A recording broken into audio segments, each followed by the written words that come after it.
Voilà que c'est reparti. Bienvenue encore une fois à votre émission Rando Rencontre. Salut les passionnés.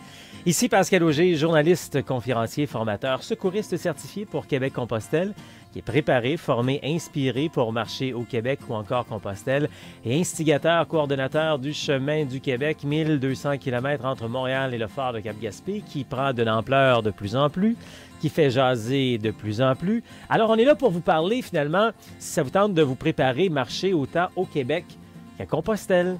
Et il y a plein de trucs aussi qu'on vous jase à travers nos randos rencontres qui peuvent s'appliquer ailleurs à travers le monde. Je vous dirais même que 90% des informations, surtout quand on parle d'équipement et tout, là, ça peut s'appliquer pour plein d'autres aventures du même genre à travers le monde. Alors, vous êtes vraiment à la bonne place et enfin, vous voulez vous offrir une pause dans votre vie et puis faire peut-être le plein d'énergie, le vide d'autres choses, peu importe. Notre invité aujourd'hui, écoutez, on l'a eu il y a environ 6 mois, cet invité-là. Et ce que j'aime beaucoup faire des fois, c'est de voir l'évolution, la transition, comment ça s'est passé pour certaines personnes. Vous allez vous rappeler de lui.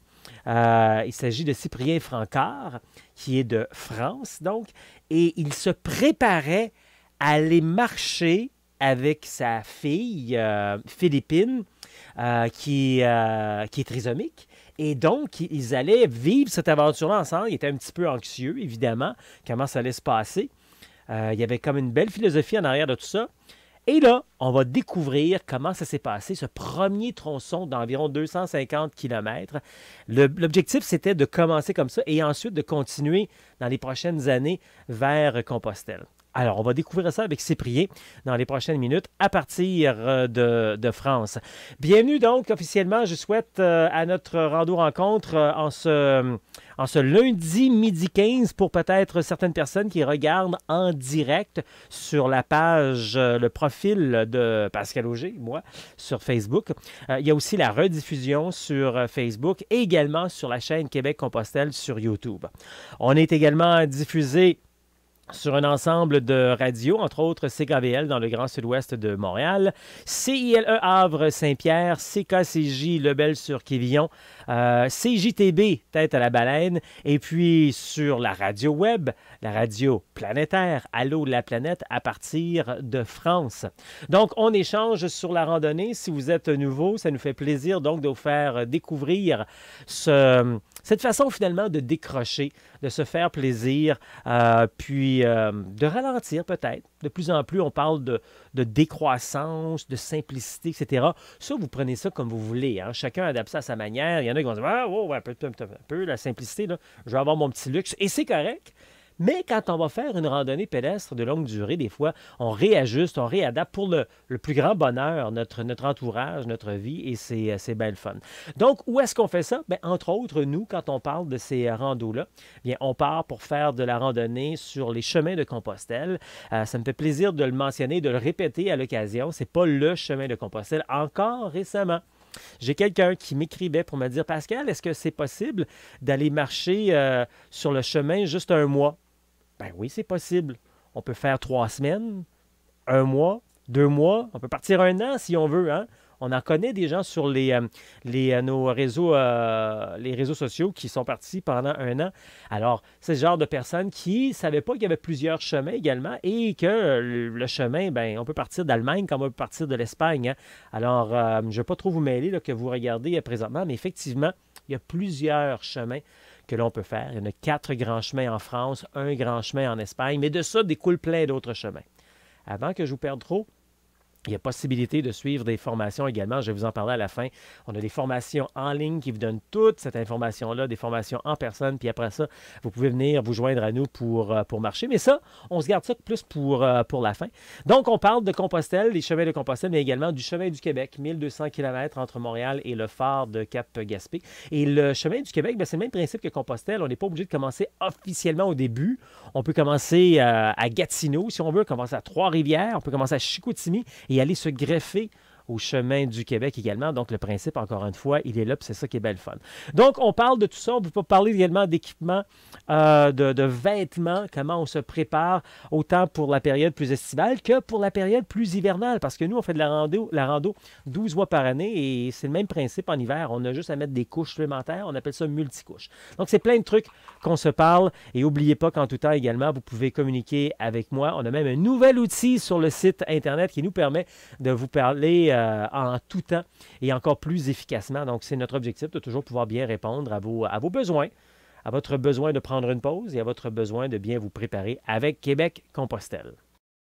Prise 2. Il nous revient suite à une aventure intéressante. C'est Cyprien Francard qui est là. Bonjour Cyprien. Bonjour Pascal. Je dis prise 2 parce que certains vont peut-être pas reconnaître le décor, mais vont reconnaître le visage.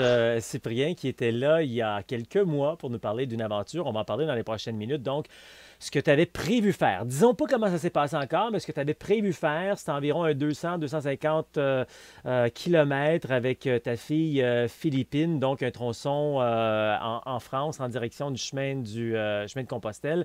On va découvrir dans les prochaines secondes comment ça s'est passé. Mais avant ça, c'est effectivement, le décor est très différent. La dernière fois qu'on s'est jasé, tu étais à l'extérieur. On avait un magnifique décor. Je ne sais pas si c'était la même place, par contre, où tu es présentement. Non, c'était pas au même endroit. Là, c'est vrai que voilà, on est en intérieur. L'hiver arrive, on est un peu plus en intérieur. Et là, on va se permettre de rigoler un peu. Tu nous dis ça, l'hiver arrive. Aujourd'hui, il fait quoi? Il fait 15 degrés chez toi? Il fait 15 degrés chez nous. Et chez nous, on se dit que ça commence à être hiver, alors que chez vous, j'ai cru comprendre que c'était le cas depuis très longtemps. Oui, ben écoute, on est à la période de l'automne présentement, donc c'est à température et nous, ben, on frôle les 0 degrés présentement au Québec et ça ne fait que commencer. Alors, mais je fais du pouce juste un petit peu là-dessus. Là, présentement, tu es où exactement? Là, je suis à Paris, OK. là où j'habite. OK. On Voilà. s'imagine qu'on connaît tout, Paris, grosse ville et tout, mais Paris, là, une température d'hiver régulier, là, pas l'extrême. C'est quoi le plus froid? Il n'y a pas de neige, là, à Paris. Alors, il peut y avoir de la neige. On a de temps en temps de la neige. En gros, on a de la neige tous les 3 ans, quelque chose comme ça. OK. Donc, ça descend, voilà, ça descend un petit peu en dessous de zéro. Quand on a de la neige, ça dure 24 heures, 48 heures. OK. Et tout est arrêté. Oui, c'est ça. C'est la catastrophe dans la ville, là, c'est ça? C'est vite compliqué de circuler en voiture. Donc, les Québécois, à ce moment-là, rigolent bien de ce qui nous arrive. Donc, une température Voilà. d'hiver à Paris, c'est autour de 5 degrés. Donc, le plus froid, l'hiver, Ouais, c'est ça. c'est autour de ça, 5 degrés? Ouais, bon, ça descend de temps en temps à pas loin de zéro, mais Oui. c'est quelques jours, hein, c'est tout. Sinon, la température moyenne, oui, c'est 5-10 degrés. Ouais. Quelle magnifique température pour aller marcher, Cyprien. N'est-ce pas? N'est-ce On n'a pas? pas, Juste ce qu'il faut. on n'a pas trop chaud, pas trop frais, juste bien habillé. C'est magnifique, mais bon, vous n'êtes pas habitué, puis Exactement. c'est correct. On rigole comme ça aussi, chacun ses habitudes là-dessus. Écoute, donc, on est à partir de Paris. Explique-nous un petit peu aussi, là, en résumé, pour ceux qui auraient manqué notre première il y a environ 6 mois, quand on s'est parlé. Qui es-tu? Que fais-tu? Alors, je m'appelle donc Cyprien Francard, je suis papa de 4 enfants, dont Philippine, notre dernière fille, qui a 8 ans et qui est porteuse de trisomie 21 et d'une cardiopathie. Voilà, moi je travaille comme consultant et comme coach, donc sur Paris, où on habite. Et il y a quelques mois est née l'idée. Alors tout d'abord, ça avait commencé pour plus un rêve, je dirais, personnel, de se dire, un jour je ferai Compostelle. Mais un jour, dans l'idée de, c'est un peu lointain et je mets pas vraiment en place les actions pour pouvoir le faire. Un peu comme bien des Euh, gens par chez nous, j'imagine, tu dis souvent, un jour, à ma retraite, je ferai ça. voilà, exactement, en se disant, c'est lointain, j'y pense pas vraiment, c'est vrai que ça me plairait, mais bon, je mets pas vraiment les moyens pour le faire. Et puis, voilà, les années passent et puis donc Philippine arrive, un peu un bouleversement dans la famille et qui fait prendre conscience d'un certain nombre de choses et notamment du fait de suivre ses rêves et se dire après tout, pourquoi est-ce qu'il faut attendre sa retraite? C'est pas forcément obligatoire. On peut prendre les moyens pour réaliser ses rêves tout de suite.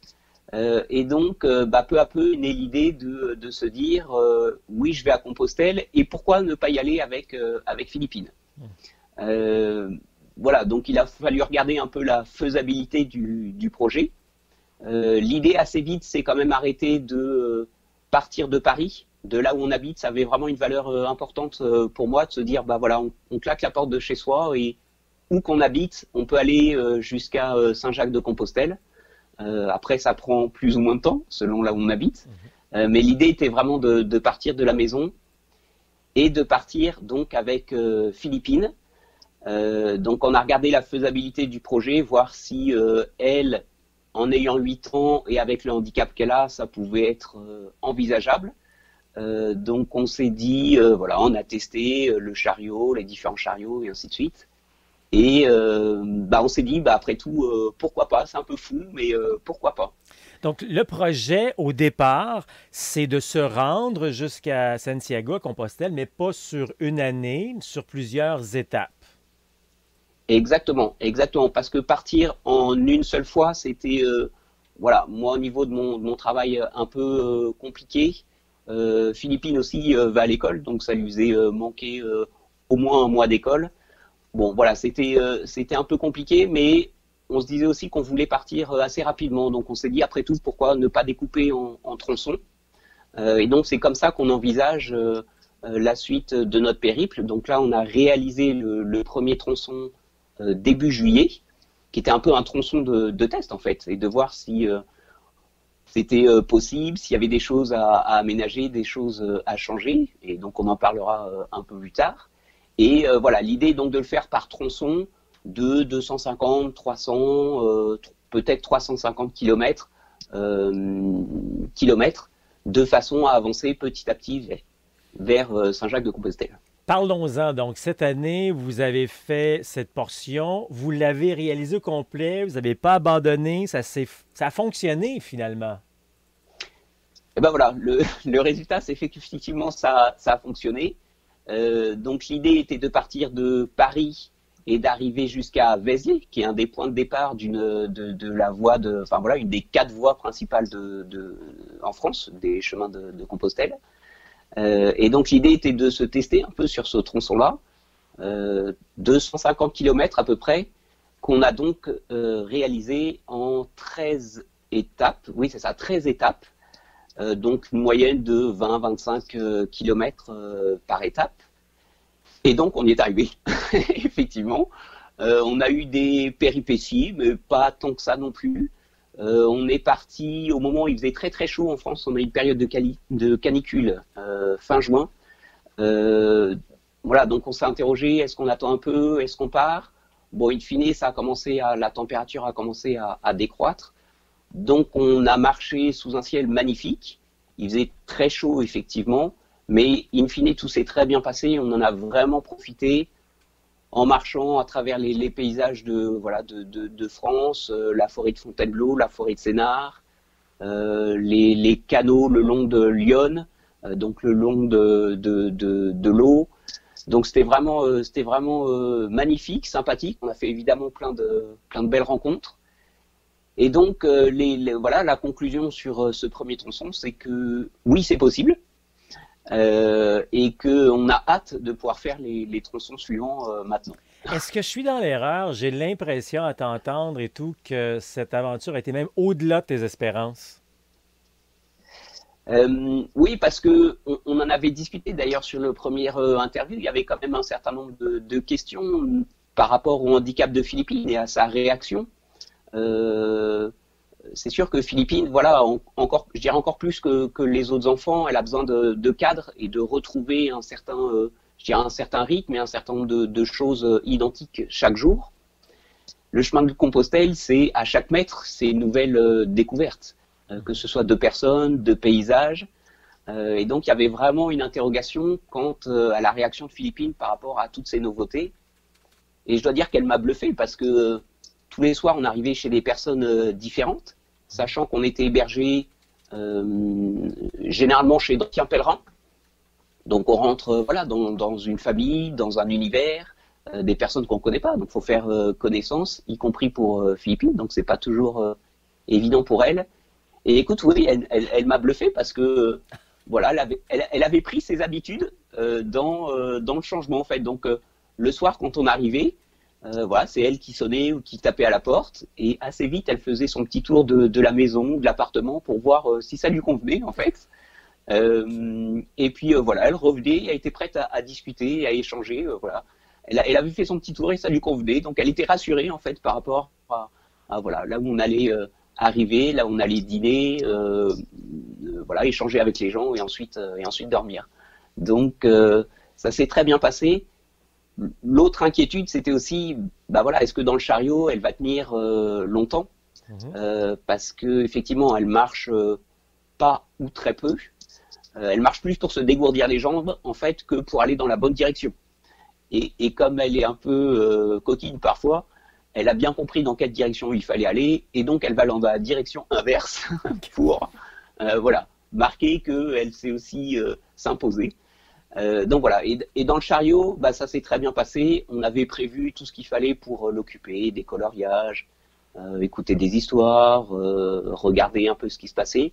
Et je dois dire que là aussi, elle nous a bluffé parce qu'elle est restée très longtemps dans le chariot. Certaines étapes, j'ai fait 11 à 12 heures de marche, une grosse étape de 40 km.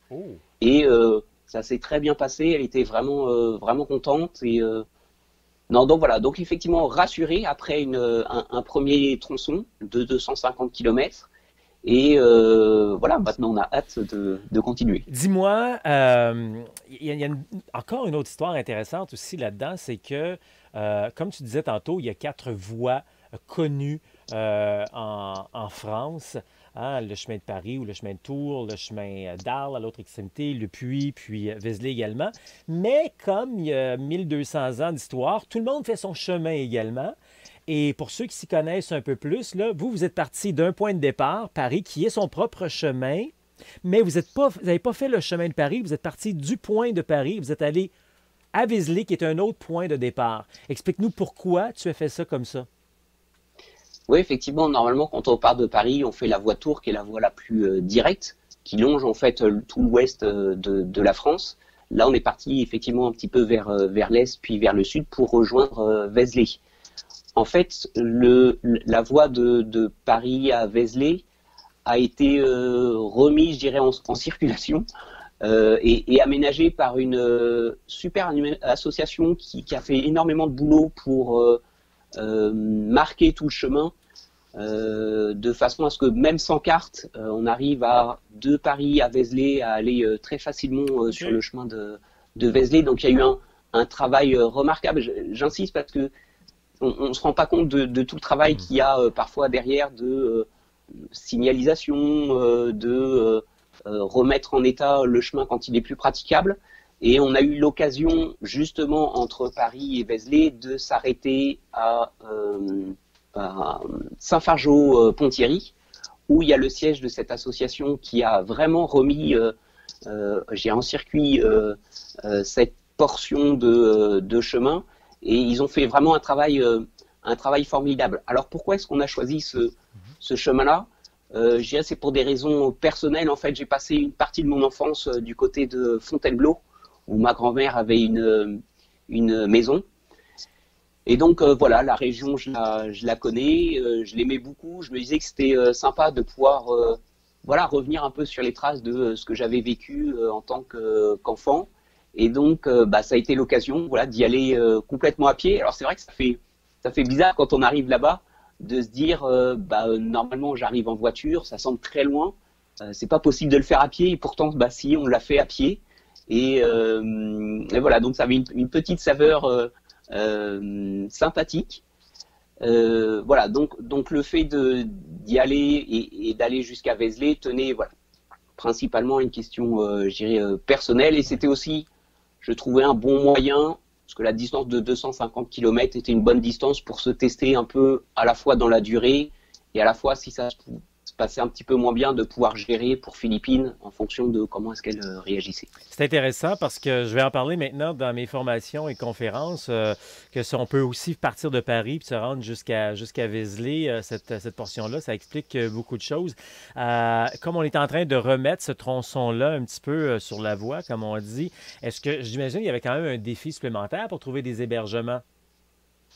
Alors encore une fois, il faut vraiment saluer tout le travail qui a été fait par cette association qui, quand on la contacte, fournit en fait toute une liste d'hébergements, généralement d'anciens pèlerins, qu'on peut contacter directement parce qu'ils ont accepté d'accueillir les pèlerins. Et il y a un énorme travail qui a été effectué par cette association. Et il suffit de contacter les personnes, de dire j'arrive demain, j'arrive dans 2 jours, est-ce que c'est possible de s'arrêter? Oui, non. Après, on fait en fonction. Et on a énormément de points de chute. Voilà, on peut aussi les appeler très rapidement. S'il y a le moins de soucis, ils vous disent oui, on connaît telle personne, on vous envoie telle personne.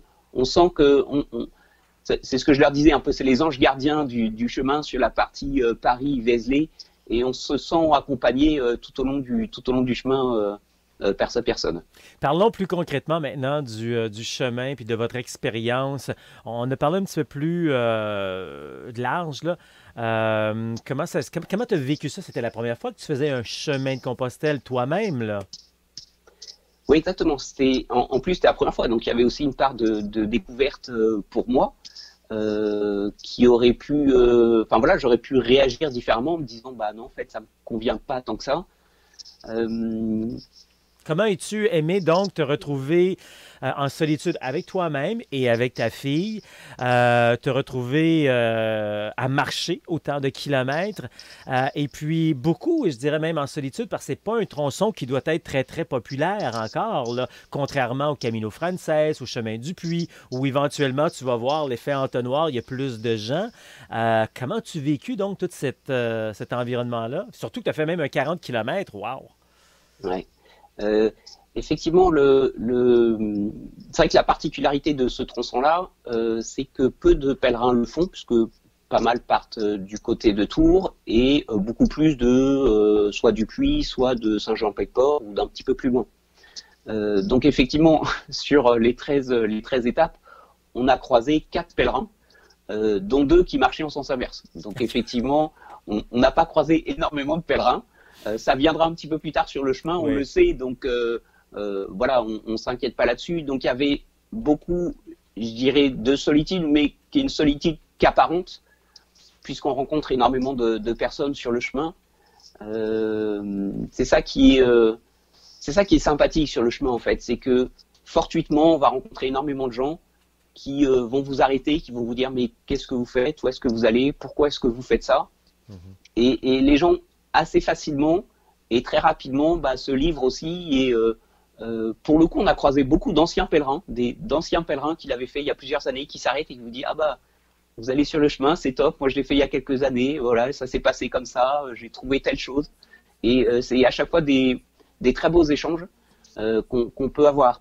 Donc le côté solitude, oui, maintenant il est que apparent, parce que à chaque mètre, on rencontre énormément de personnes, et assez facilement, il y a des contacts qui se nouent, et c'est ça qui est sympa sur le chemin, en fait. En terminant, les projets, donc c'est positif, on poursuit? On poursuit plus que jamais. On poursuit plus que jamais. Il y a encore effectivement 1750 km à peu près, donc on a encore de quoi faire, et de beaux paysages et de belles rencontres à faire sur ce chemin qui va évoluer en plus, parce que la prochaine fois on repart de Vézelay. À Vézelay, il y a un peu plus de pèlerins déjà qui partent. Quand on est arrivé, il y en avait une dizaine qui partaient le lendemain, donc on sera un peu plus entouré quand on marchera, et oui, on repart, et plus que jamais. Philippine aussi est prête à repartir. Ne demande que ça. D'ailleurs, la semaine dernière, on est allé dans sa classe pour présenter un peu ce qu'on avait vécu, pourquoi est-ce qu'on l'avait fait, et ce qu'on avait vu, et comment ça se passe un petit peu sur le chemin. Donc c'était l'occasion aussi de montrer à des enfants que on peut partir de chez soi, marcher pendant longtemps et arriver jusqu'à Saint-Jacques-de-Compostelle. Quoi dire de plus en terminant? Merci déjà de permettre de nous permettre de partager ce défi et cette belle expérience que l'on a. Et puis, si ça peut donner à d'autres le goût de se lancer sur le chemin et de se dire, après tout, pourquoi pas moi, ce sera une bonne chose. Finalement, il y a un message, je pense, là-dedans, qui est rien n'est impossible quand on l'adapte à notre situation. Hein? Exactement, et c'est vrai pour le chemin, mais je dirais, j'ai presque envie de dire, c'est un peu vrai pour toutes les choses de la vie, de savoir prendre, de savoir oser, de savoir se lancer, de dire que oui, c'est possible, oui, on peut croire en ses rêves et les réaliser. Après, il faut adapter les moyens, mais oui, c'est possible. Cyprien Francard qui a marché 250 km et des poussières avec Philippine, qui va reprendre le chemin bientôt en direct de Paris. Merci beaucoup, Cyprien. Merci à toi, Pascal. À très bientôt. Alors maintenant, comment on fait pour se préparer pour cette belle aventure? Bon, on a plein d'idées pour vous. Tout d'abord, on peut devenir membre de Québec-Compostelle. En devenant membre, ça vous donne la possibilité d'avoir en ligne différents ateliers. Il y en a près de 4 heures d'ateliers, donc on peut regarder sur son téléphone, sa tablette, son ordinateur, son écran géant, dans le confort de son foyer, en déplacement quand on est en voyage, quoi que ce soit. Vous regardez quand vous voulez, d'où vous voulez finalement, et vous pouvez suivre donc ces ateliers pour commencer à vous préparer. Et en étant membre, non seulement vous avez ces ateliers, mais vous avez également la possibilité de participer aux randos d'un jour qu'on appelle des randos initiation retrouvailles. Il y en a au moins un par mois, et des fois même 2 que vous pouvez participer. Donc, vous venez vous initier avec l'équipement que vous avez. Pas besoin de se lancer là, tout de suite dans des gros achats et tout. Avec ce que vous avez, vous apprenez donc à rencontrer des gens qui ont la même passion que vous. Peut-être un peu plus avancés, peut-être comme vous, mais tout le monde a commencé au même niveau. Puis c'est ça qui est génial. On s'entraide, puis on partage, etc. Donc, vous avez également cette possibilité-là, quand vous devenez membre, d'avoir ces 2 éléments-là qui sont gratuits, qui sont inclus finalement dans votre abonnement. Mais en plus, vous avez la chance d'avoir des vidéos et des entrevues exclusives de passionnés de rando de partout à travers le monde. Des fois, c'est des auteurs, des fois, c'est des médecins. On a vraiment toutes sortes de monde qui vient compléter, dans le fond, votre formation. Alors, vous avez tout ça au prix dérisoire du prix d'un café par mois. Alors, devenez membre. Et vous aurez la possibilité donc de voir tout ça. Il y a d'autres forfaits également quand on est membre. Vous pouvez choisir d'autres. Vous avez besoin d'autres besoins également. Donc, c'est le premier point que vous pouvez faire. Et par la suite, peut-être que ça va vous tenter d'aller plus loin là-dedans. Et plus loin, ça veut peut-être dire de venir faire un week-end formation rando. Donc, en personne, vous rencontrez d'autres gens, beaucoup plus d'interactions. Vous venez faire également une randonnée, beaucoup d'échanges sur la randonnée au Québec, Compostelle, le matériel également.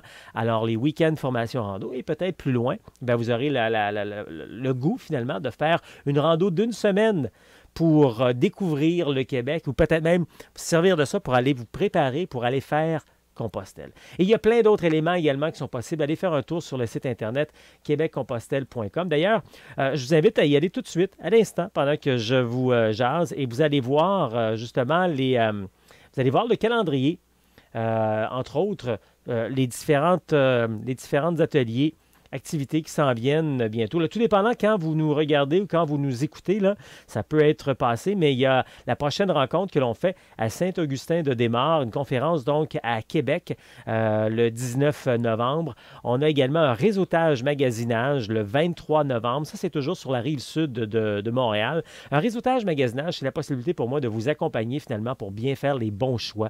Ça évite bien des pépins, ça évite la perte inutile d'argent et de temps également. On a aussi le prochain week-end formation rando, je vous le mentionnais, c'est le 7 et le 8 décembre. Ben oui, même l'hiver, on le fait, puis on a toujours du plaisir, même dans la neige. Et quand on fait ces randos-là, ben la deuxième journée, le dimanche, ben je dis rando. Quand on fait ce week-end formation-là, la deuxième journée, le dimanche, bien, les anciens qui sont diplômés ont la chance également de venir vous rejoindre. Donc, vous, quand vous serez diplômé, vous pouvez vous joindre le dimanche pour une randonnée. C'est gratuit. Et donc, on a la chance, encore une fois, de partager. C'est beaucoup ça, hein, la rando. C'est du patrimoine, la culture, c'est de l'histoire et c'est de la chaleur humaine, tout en se mettant en forme physiquement puis mentalement aussi.